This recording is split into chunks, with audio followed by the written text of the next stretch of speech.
Suppose that a random variable x is normally distributed with a mean of mu and a standard deviation of sigma. Then the random variable z equals x minus mu over standard deviation.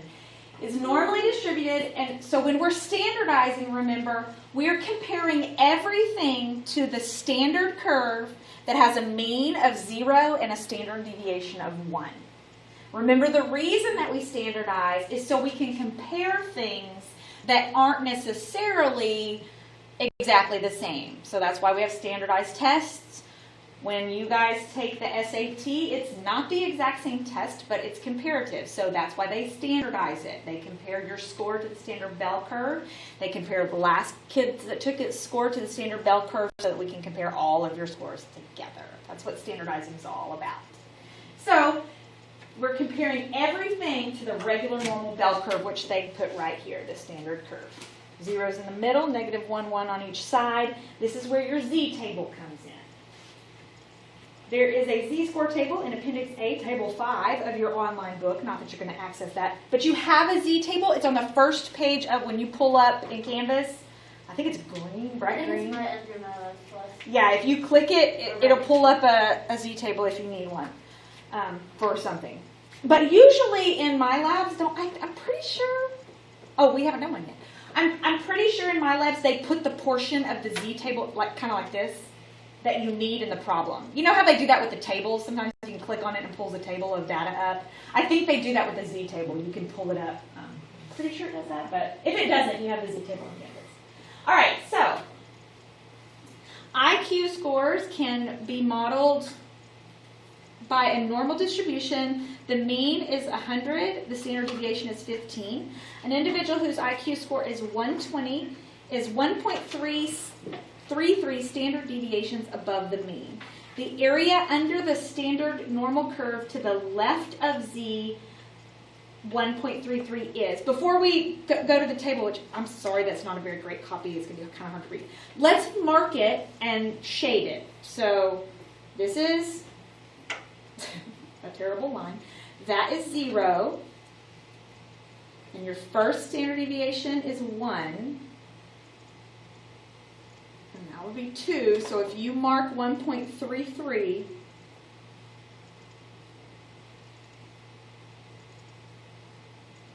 and you're shading to the left, remember your z-table is always data shaded to the left. That's how a z-table does it. So before I even go look, just based off of my shading, what can you tell me about what that data value should be? It's at least A large greater number. than A 84. large negative number. Since It's past 0. So is the data value going to be, is it going to be bigger than 0.5 or smaller than 0.5? Bigger.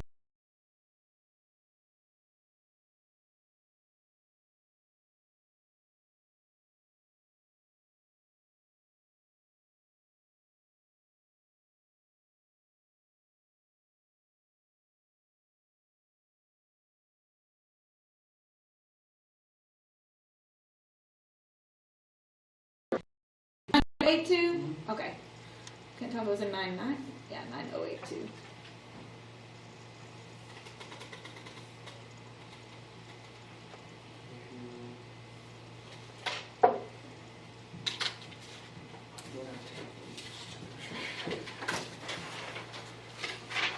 Using the complement rule, find the area to the right of Z 1.33. So if this was Z 1.33, Is it just 1 minus the z? no, it's one minus what you pulled off the data table. Yeah. Yes, yeah. But okay, so I'm going to do that real quick, and then I'm going to tell you what I mean, the difference. So that was at 0.0908. Okay, so one of the things that I think that makes this tricky for people is understand when you're getting what. The numbers that come off of the middle of the data table are probabilities, proportions, percents, they're all the P things. The middle of the table. The z-score is the 1.33. That's what you calculated with the value. So when you do 1 minus, if you think about it, whenever I do 1 minus anything, that's 100% minus, so I have to be subtracting probabilities. So just be careful, because I think what happens sometimes is we try to do the subtraction first, and we try to subtract it from the z-score, or it's not. It's from the probabilities, and those come from the middle of the table, not the edges of the table. All right. Find the area under the normal standard curve to the, I did it in my head. You missed a, What is it? you missed a, it should be 0.0918. Since it's Oh, sorry. A2. Thank you. I was doing it in my head, so. Yeah. Find the area under the normal curve to the left of z equals negative 0.38. So we're going to shade. So this is 0.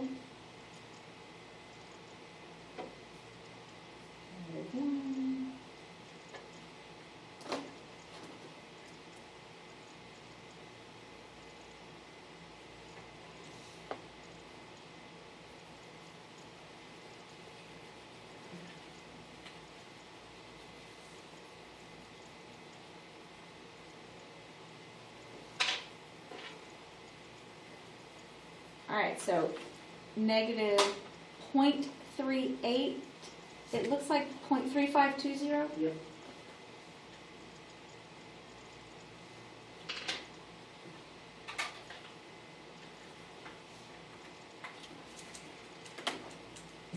All right, now we're going to the right of 1.25.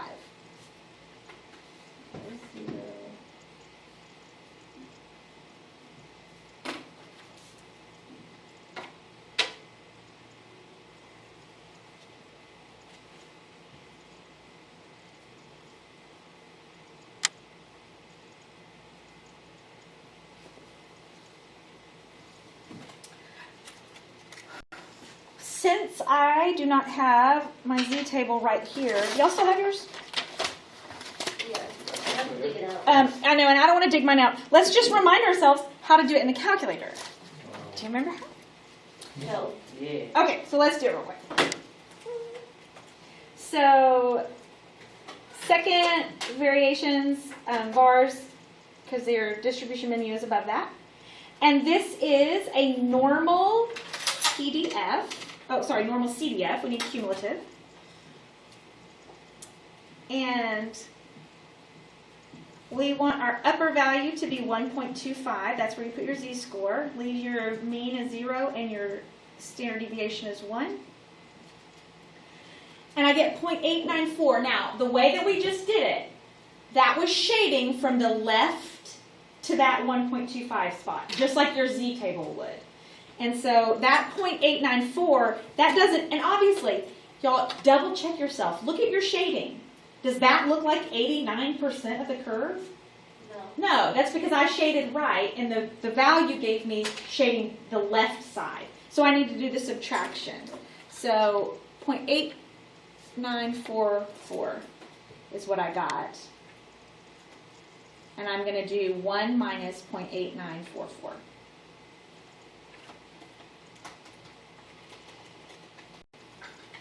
So this is actually 0.1056 is your proportion. Now, quick reminder about your calculator. Your z table is always, the data you pull off the z table is always shading from the left to the right. Your calculator, you can adjust, and you can make your calculator do shading the right side.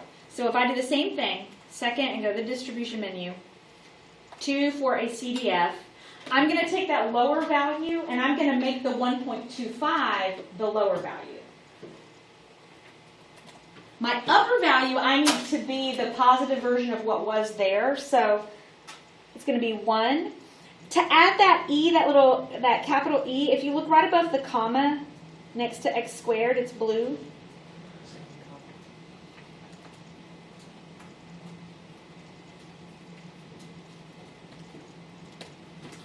that gives you the right side. You can always do that if you want to, Okay. but if you don't like messing with the values that are in there, you don't have to do that. You can You just subtract. And if you use second plus 7, 1, 2, it's going to put back the negative 1e99. It'll put back the lower side, not the other side. So, everybody okay? Yes? All right. Find the area under the standard normal curve between z 1.02 and z 2.94. So there's 0.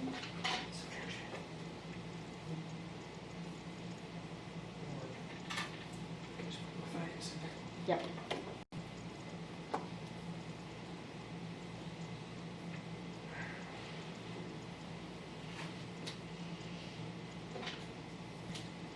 All right,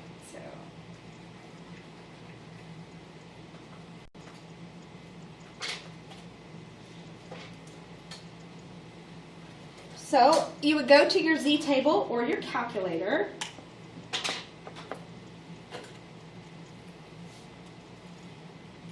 And since I don't have my z table out right this second, I'm going to use my calculator. I'm going to do negative 1.2 first.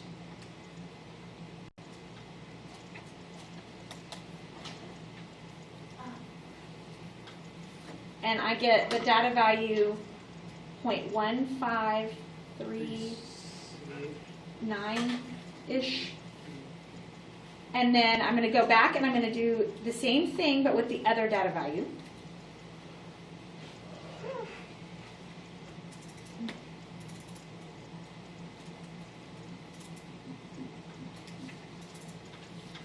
And I get 0.9984. Subtract the 2, and that's going to give you the shaded value in the middle.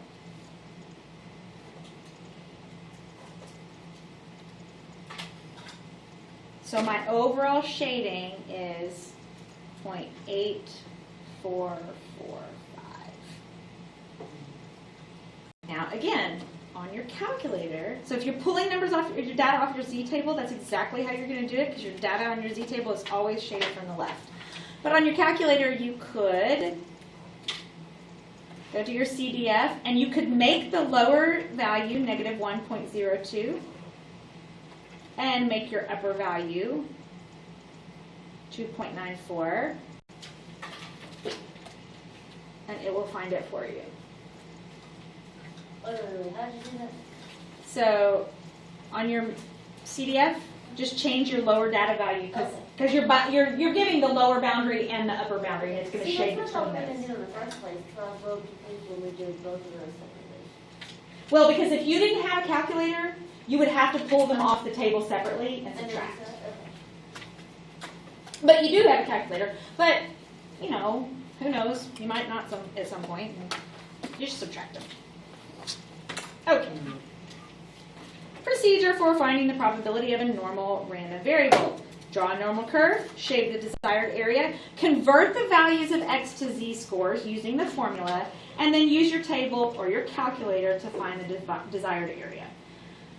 To find the area to the left, you use the z-score straight off the chart. If you're looking for the area to the right, you have to subtract from 1. If you need the area between the two scores, you subtract the 2. Or you can use your calculator. It's up to you. Some people... And I don't know, every year it's different. Some years I have kids that do not want to do it in their calculator. They just like the z-table. They want to use the z-table. Okay, fine. I don't care. Do it however you want to. It doesn't make any difference to me. The only thing is when you use your calculator, it's closer to being exact because it has more decimal places. So it won't matter on my less plus because they do enough. It's fine. But your decimals might come out slightly differently than somebody's who took it off the z-table. That's okay. It's just going to be the tail end, so it'll be fine. You'll know the difference. All right, men have normally distributed heights with a mean of 69.5 and a standard deviation of 2.4. If a man is chosen at random, find the probability that his height is below 6 feet. So our mean is 69.5, and our standard deviation is 2.4. And 6 feet is how many inches? So your X value is 72 inches. So you just plug into the formula. So X minus the mean over the standard deviation, and that's going to give you your Z-score.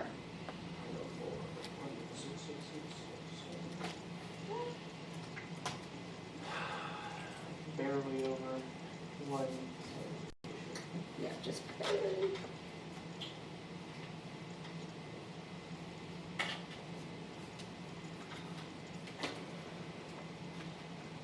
So we need to shade this. So that's your mean. That's 1. It's just barely above 1. But the question is the probability that it is below 6 feet. So when I mark my 1.042, which way am I shading? To the left. To the left.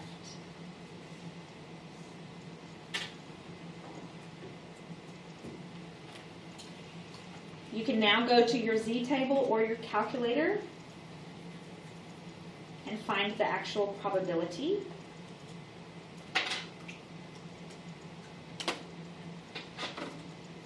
Everybody got it? Mm-hmm.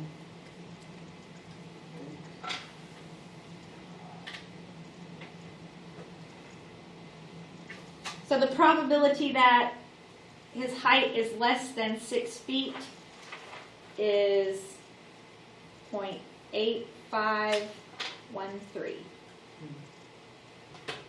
So we got that from putting the 1.042 into the CDF? Yes. Or going to the Z table and getting it off the Z table. Either way. Is everybody okay? So, you. Okay. Are you okay? Yeah. Okay. The length of human pregnancies are normally distributed with a mean of 268 days, standard deviation of 15 days. What is the probability that a pregnancy lasts more than 240 days? All right, so my mean is 268. My standard deviation is 15. My X is 240. So I'm going to plug it into my formula to get a Z-score. 240 minus 268 divided by 15.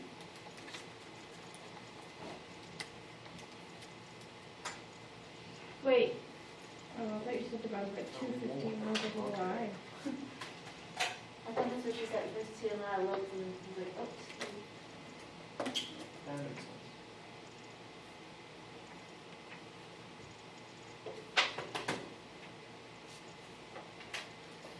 Okay, so now before I actually plug anything into my calculator, I'm going to shade.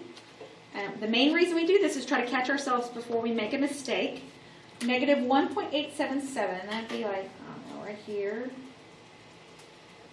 But my information says, what's the probability that a pregnancy lasts more than 240 days? So I'd be right. Good. So you subtract. Yes.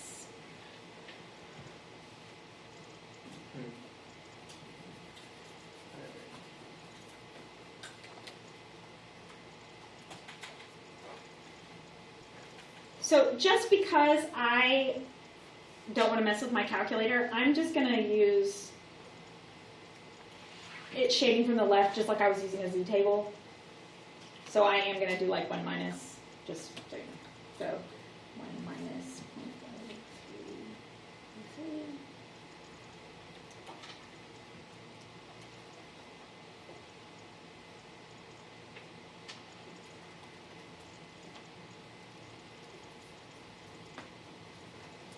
Everybody okay? Oh, yeah. Just grand.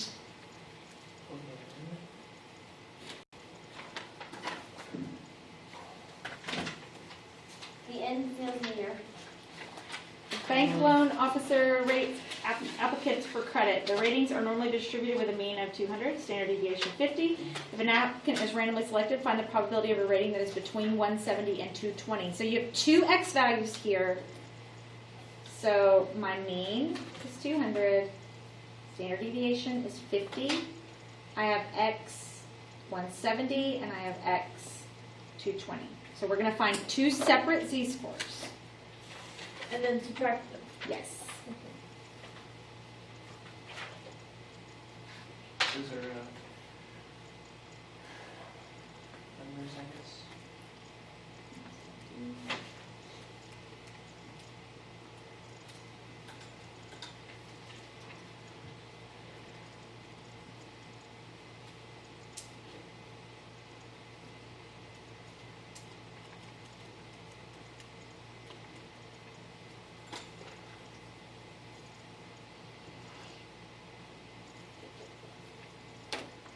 Amazing. Oh.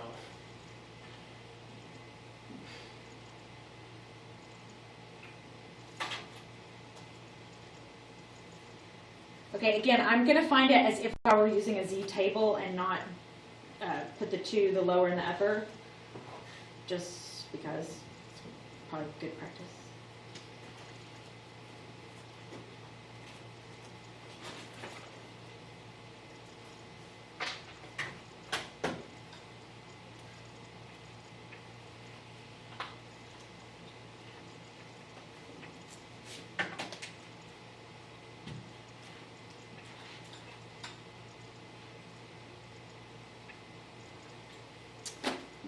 So let's see.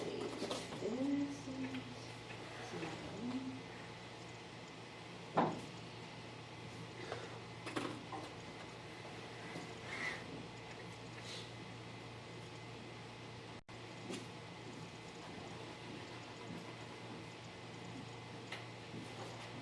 I'm going to take those two data values and subtract them.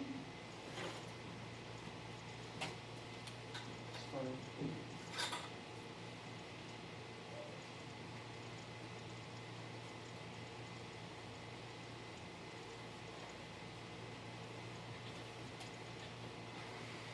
Point 3812.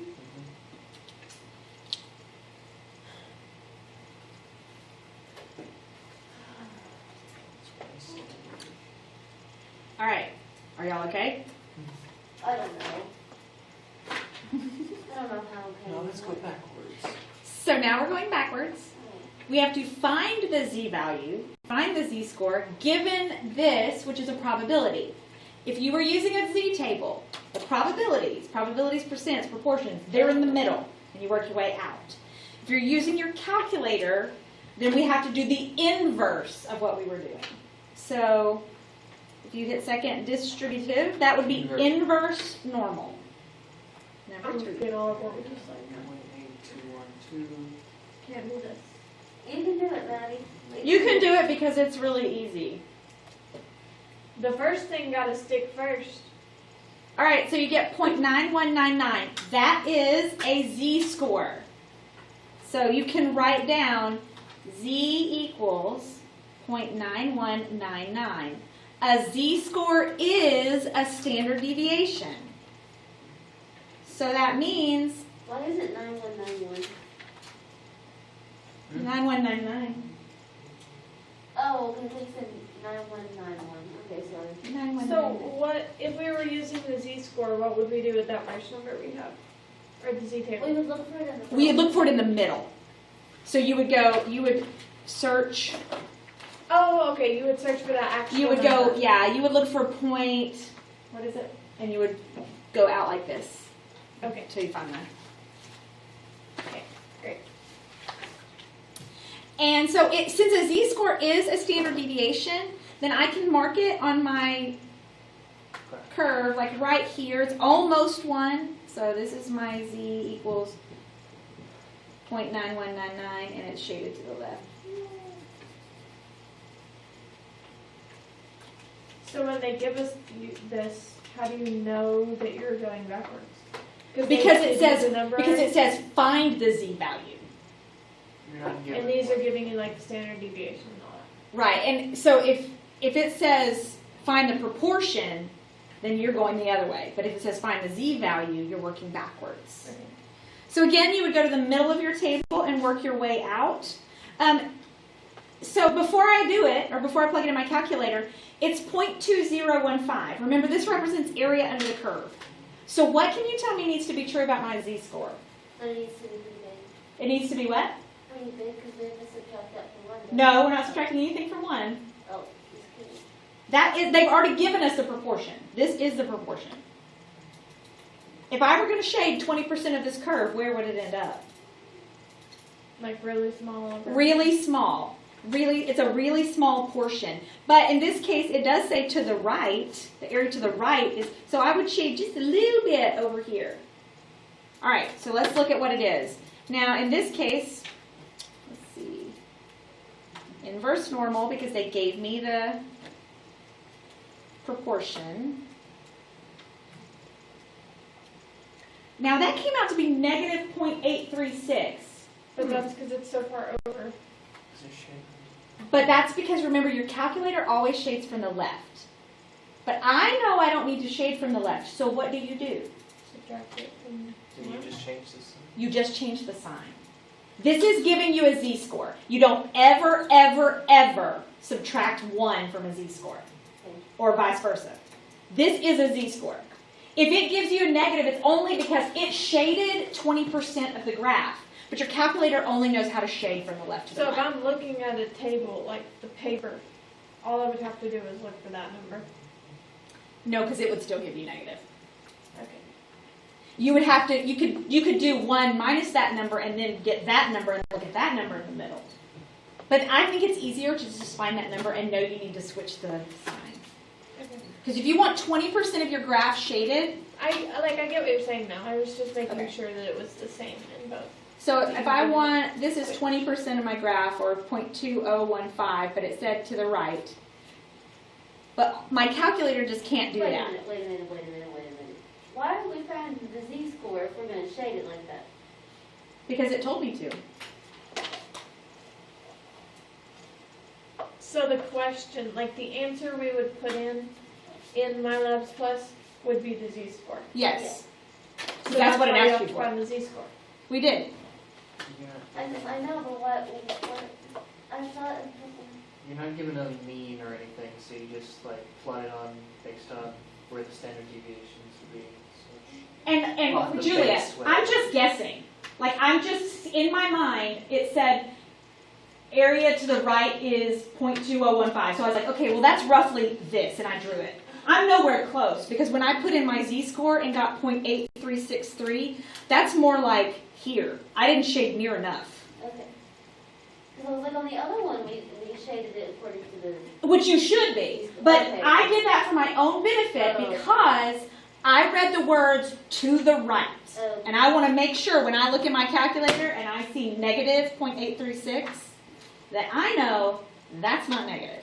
I need to change it and make it the positive side. Totally backwards. So if I put the negative part on the test, are you going to give me like half credit? I'll give you partial credit, yes. Yes. Moving on.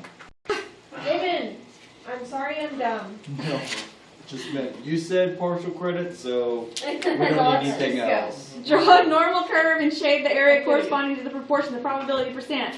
Use the table, z-table, to find the z-score that corresponds to the shaded area. Obtain the normal value.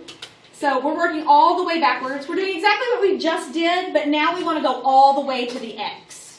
So we're not just getting the z-score, No. but we're going to solve for x. We've already We done have this. 2 minutes. Don't put this in my mind right now, Let's please. Okay. I can't do it. Okay. I'll just do it myself. And if we don't finish and do a couple problems, then you're going to have to reteach it tomorrow anyway. Come on Saturday, I'm not You coming. got 15% of the data. Okay. Pull up the Because Miss inverse. Mohannon, I understand. Just let me understand for a few minutes. You'll still understand. You've done this already. I didn't 15% understand. of the data. That is. This semester is opposite. Last semester I didn't understand probability. This semester I understand probability.